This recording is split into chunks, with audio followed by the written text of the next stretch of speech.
দর্শক, এখন আপনারা দেখবেন ছোট মরিচের ঝাল বেশি। এটা এমনই একটি ডিভাইস, এটা ছোট হলেও অনেক কার্যকরী একটি ডিভাইস। এটি 5 ভোল্ট থেকে 12 ভোল্ট পর্যন্ত, 5 ভোল্ট থেকে 12 ভোল্টের মধ্যে যে কোনো ডিভাইস এটা চালানো যায়। যে কোনো ডিভাইস, লাইট হোক, মোটর হোক, যে কোনো ডিভাইস এটা দিয়ে চালানো যায়। এটা মূলত স্ট্রিপ লাইট।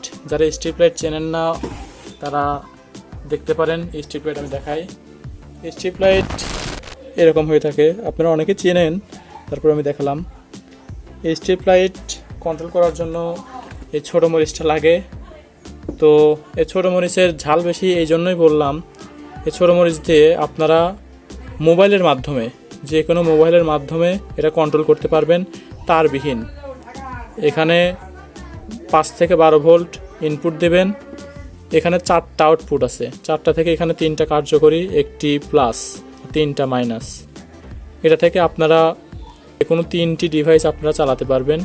অথবা যদি লাইট জ্বালান, স্ট্রিপ লাইট জ্বালানোর জন্য এটা ব্যবহার করা হয়। এটার মাধ্যমে আপনারা স্ট্রিপ লাইট মোবাইলের মাধ্যমে ব্যবহার করতে পারবেন। আশা রাখি এটা নিয়ে আরেকটা ভিডিও আসবে। আর এখানে একটি কিউআর কোড দেওয়া আছে, যেটা স্ক্যান করলে একটি সফটওয়্যার পাওয়া যায়, যা প্লে স্টোর থেকে নামানো যায়, যে কোনো মোবাইলে সাপোর্ট করে।